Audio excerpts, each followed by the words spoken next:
제7품 산 사람과 죽은 사람 모두에게 이익돼. 그때 지장보살 마하사리 부처님께 말씀드렸다. 세존이시여, 제가 이 연부제 중생을 살펴보니 행동하고 생각하는 것이 제 아닌 것이 없습니다. 훌륭한 일을 만나 착한 마음을 내더라도 처음에 낸 마음을 지키기 어렵고, 악한 인연을 만나면 생각에 점점 죄를 더하게 됩니다.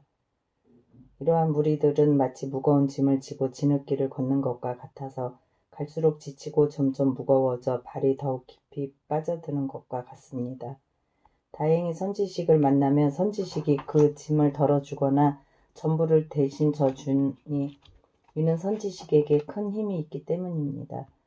그리하여 다시 그를 부축하여 힘을 내게 도와주고 인도하여 평지에 이르면 지나온 험한 길을 살피게 하여 두 번 다시 그런 곳에 지나가지 않도록 합니다. 세존이시여, 악을 익힌 중생은 잠깐 사이라도 한량없는 죄를 저지르게 됩니다.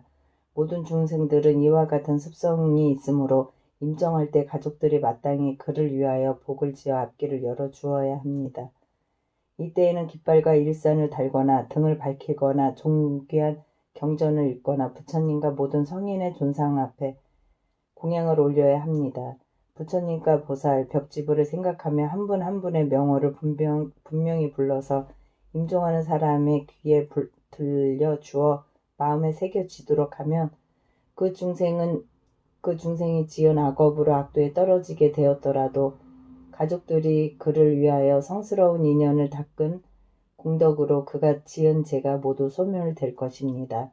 또 그가 죽은 뒤 49일 안에 가족들이 여러 가지 좋은 공덕을 지어주면 그 중생은 영원히 악도를 여의고 인간과 천상에 나서 뛰어나고 좋은 즐거움을 받게 되며 현재의 가족들도 한량없는 이익을 받을 것입니다.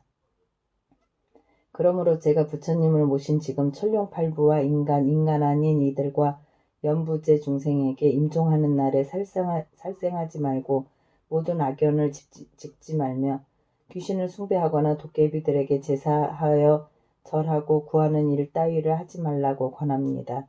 왜냐하면 살생을 하거나 귀신에게 제사를 지내는 것이 털끝만큼 또 죽은 사람에게 이익이 되지 않으며 죄만 더욱 깊고 무겁게 할 뿐이기 때문입니다. 설령 현생에 성현의 유신력을 얻어 내생의 인간이나 천상에 나게 되더라도 임종할 때 가족들이 악을 지으면 죽은 사람이 그 재앙에 대해 변론하느라 좋은 곳에 남이 늦어지거늘 하물며 임종하는 사람이 생전에 작은 성근도 짓지 않았다면 그 본업에 따라 스스로 악도의 가보를 받게 되는데 가족들이 다시 악업을 더해야 되겠습니까?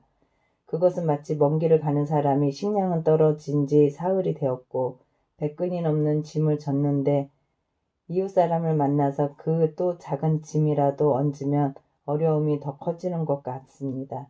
세존이시여, 제가 연부제의 중생을 보니 모든 부처님의 가르침에 따라 착한 일을 털 하나, 물 한 방울, 모래 하나, 먼지 한 톨만큼만 하더라도 이로 인한 이익은 모두 자신이 얻게 됩니다. 이 말씀을 하실 때 법회 중에 대변 장자가 있었다. 이 장자는 오래전에 무생법을 징득하였으며 시방세계의 중생을 교화 제도하느라 장자의 몸으로 나타낸 이였다. 그가 합장 공경하고 지장보살께 여쭈었다. 보살이시여, 이 남연부제의 중생이 목숨을 마친 뒤에 그의 가족들이 그를 위하여 공덕을 닦고 죄를 베풀어 여러 가지 선한 일을 하면 목숨을 마친 사람이 큰 이익을 얻어 해탈할 수 있습니까? 지장보살이 대답하였다. 장자여, 내가 지금 부처님의 위신력을 받들어 미래와 현재의 모든 중생들을 위해 간략히 말하겠습니다. 장자여, 미래와 현재의 모든 중생들이 임종할 때에 한 분의 부처님, 보살, 벽지불의 명호만 들어도 죄가 있고 없고를 가릴 것 없이 모두가 해탈을 얻을 것입니다. 살아있을 때 선한 일보다 죄를 많이 지은 사람이 죽은 뒤 가족들이 그를 위하여 훌륭한 공덕을 지어 복을 닦아주게 되면 그 공덕의 7분의 1은 죽은 자에게 돌아가고 나머지 6은 산 사람의 이익이 됩니다. 그러므로 미래와 현재의 선남자 선녀인들은 이 말을 명심하여 스스로 복을 닦으면 그 공덕을 모두 얻을 수 있습니다. 죽음이 불현듯 닥쳐오면 어둠 속에 헤매는 혼신이 되어 자신의 죄와 복을 알지 못하고 49일 동안 바보와 귀머거리처럼 지내다가 염라대왕 앞에서 모든 업가를 따지는 심판이 있은 뒤에야 업에 따라 새로운 생을 받게 됩니다.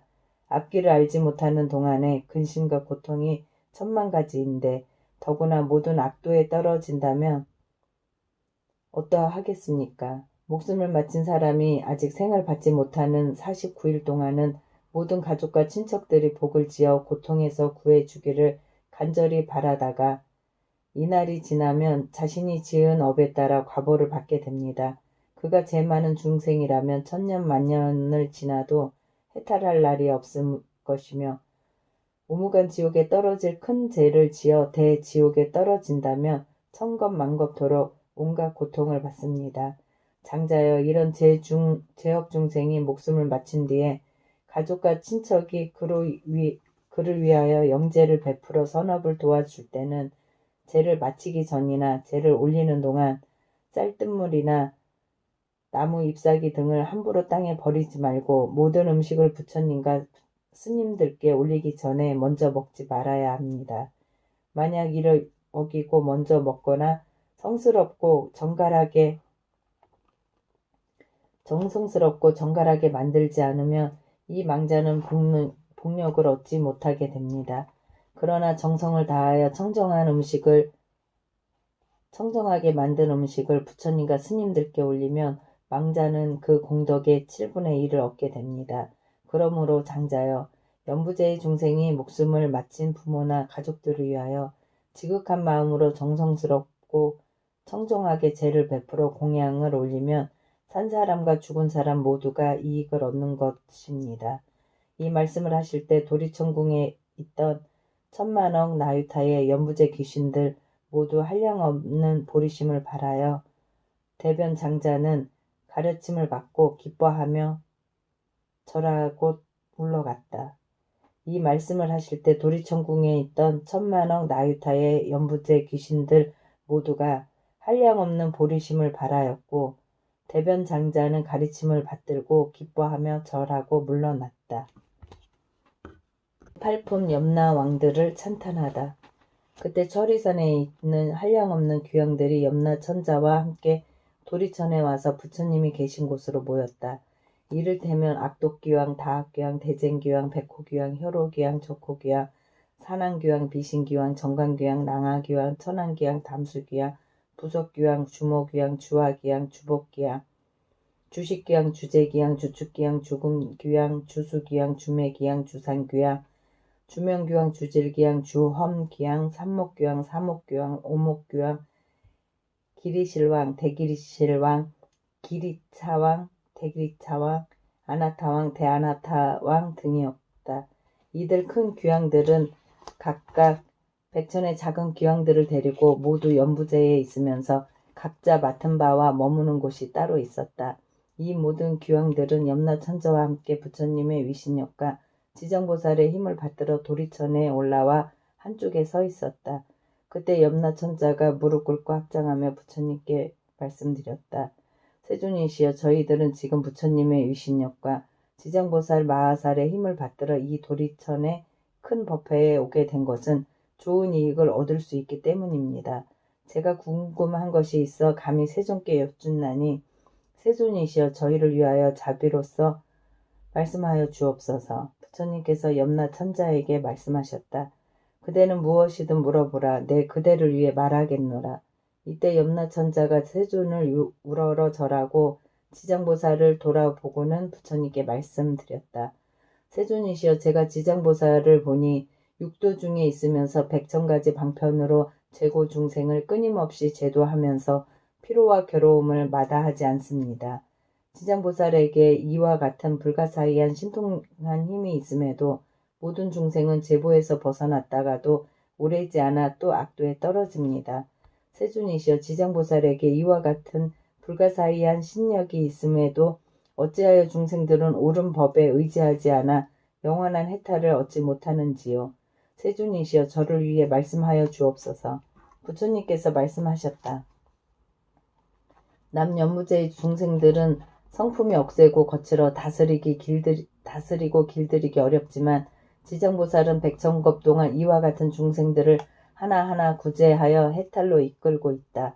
이러한 죄인들과 큰 악도에 떨어진 중생들까지도 지장보살의 방편력으로 그들이 숙세의 일을 깨닫게 하여 근본 어변에서 구제하건만 연부제의 중생들은 악습이 무겁게 맺혀서 구제되었다가도 금방 돌아가므로 지장보살이 오랜 겁을 지내면서 수고롭게 제도하여야 비로소 해탈하게 된다. 비유하자면 어떤 사람이 정신이 흐려 자기 집을 잃고 헤매다가 험한 길로 잘못 들어섰는데 거기에는 수많은 야차와 호랑이, 사자, 구렁이, 독사 따위가 있어 그 사람이 이 길에 들어서자마자 여러 악독한 짐승들과 마주치게 되었다. 그때 큰 술법으로 모든 악독한 것들을 잘 막아낼 수 있는 선지식이 있어 험한 길로 들어가려 하는 미혹한 사람에게 말하였다. 이 가련한 사람이여 어쩌자고 이런 길로 들어섰습니까? 그대가 무슨 기이한 술법이라도 있어서 저 모든 사나운 것들을 물리칠 수 있다는 말입니까? 그 사람은 이 말을 듣고서야 비로소 위험을 깨닫고 곧 물러나서 그 길에서 벗어나고자 하였다. 그때 선지식이 손을 잡고 이끌어 다시 좋은 길로 인도하여 안전하게 해주고는 또 말하였다. 딱한 사람아, 다음부터는 절대로 저 길로 가지 마시오. 저 길로 들어가면 좀처럼 벗어나기 어렵고 목숨을 잃게 됩니다. 이 길을 잃었던 사람은 이에 감동하였다. 헤어질 때 선지식은 또 말하기를 만약 길 가는 사람을 보거든 친지거나 아니거나 남자거나 여자거나 간에 저 길에는 여러 가지 사납고 독한 것이 많아서 목숨을 잃는다고 말하여 그들로 하여금 죽음의 길로 들어서지 않게 하라고 하는 것과 같았다. 이렇듯 대자비를 갖춘 지장보살이 재고 중생을 구제하여 천상이나 인간으로 나게 하고 즐거움을 받도록 해주며 그들이 업보의 괴로움을 알고 악도를 벗어나 다시 그런 일을 겪지 않게 하는 것은 저 길 잃은 사람이 험한 길로 잘못 들어갔을 때 선지식을 만나 구출되어 다시는 그런 곳에 빠져들지 않는 것과 같다. 또 다른 사람을 만나며 들어가지 말도록 권하며 스스로 말하기를 이 미혹으로 인하여 도리어 해탈을 얻었으니 다시는 들어가지 않으리라고 한다. 그러나 여전히 어리석은 사람은 예전에 빠졌던 험한 길임을 모르고 또다시 그 길을 밟아 목숨을 잃어 악도에 떨어지기도 한다. 이처럼 지장보살은 악도에 떨어진 중생들을 방편의 힘으로 구제하여 인간이나 천상에 나게 하건만 저들이 다시 악도로 들어가는 것은 악업을 무겁게 맺은 탓이니 길이 지옥에 빠져 해탈할 데가 없다. 그때 악독귀왕이 합장 공경하고 부처님께 말씀드렸다. 세존이시여 한량없이 많은 저희들 모든 귀왕이 연부제에 있으면서 사람들에게 이익을 주기도 하고 손해를 끼치기도 하는 것이 각각 서로 다른 것은 업보가 다르기 때문입니다. 저희 권속들이 여러 세계를 다녀보면 악함이 많고 선함은 적습니다. 저희가 사람의 가정이나 도시, 마을, 장원, 건물을 지나가다 어떤 남자나 여인이 티끌만큼이라도 착한 일을 하거나 산보를 찬양하는 깃발이나 일산을 하나라도 달거나 약간의 향과 꽃을 불상이나 보살상 앞에 올리거나 존중한 경전을 독송하면서 한 글귀, 한 개송이라도 향을 사르며 공양하는 것만 보아도 저희 귀왕들은 이 사람을 과거, 현재, 미래의 부처님 같이 공경하겠습니다. 또 큰 힘이 있거나 토지를 맡은 작은 귀신들이 이들을 보호하게 하여 나쁜 일, 횡해, 몹쓸병이나 마음에 맞지 않는 일들이 이 사람의 집 근처에서는 일어나지 않게 하겠거늘 하물며 그런 것이 그 집안에 들어가게 하겠습니까? 부처님께서 귀왕을 칭찬하셨다. 훌륭하도다. 그대들과 염라천자가 그처럼 선남자 선여인을 보호하니 나도 범천왕과 제석천왕에 일러 그대들을 지키고 돕게 하겠노라. 이 말씀을 하실 때 법회 중에 있던 주명귀왕이 부처님께 말씀드렸다. 세존이시여 저는 본래의 어변으로 연부제 사람의 수명을 맡아 태어나고 죽음을 모두 관장하옵니다. 저의 본원은 중생을 크게 이롭게 하려는 것이지만 중생들은 제 뜻을 알지 못하여 나고 죽음에 편안하지 못합니다.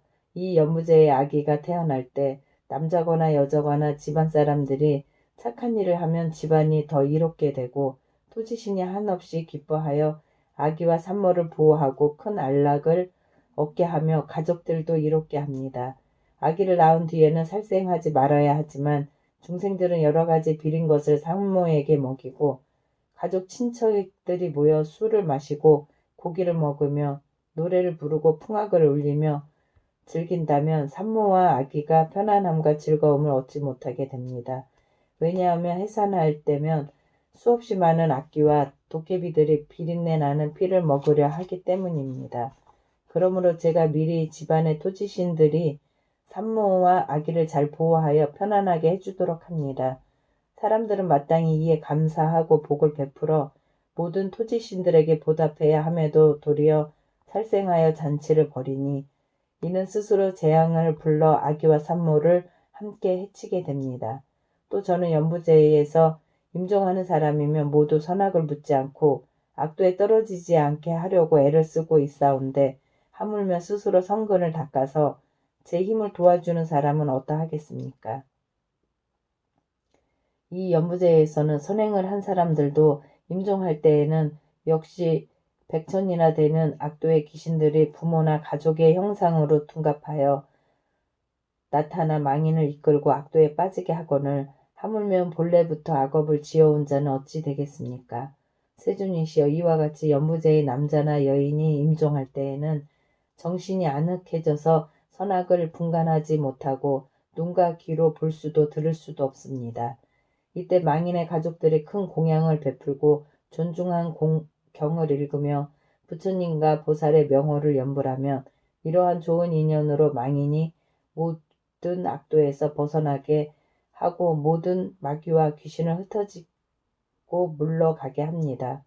세존이시여 제가 살펴보아 어떤 중생이든 임종할 때 한 부처님의 명호나 한 보살의 명호, 대승경전의 한 구절이나 한 개송이라도 듣는다면 이러한 사람들은 오무간 지옥에 떨어질 살생죄를 제한 작은 악업으로 악도에 떨어질 자는 모두 해탈을 얻게 하겠습니다.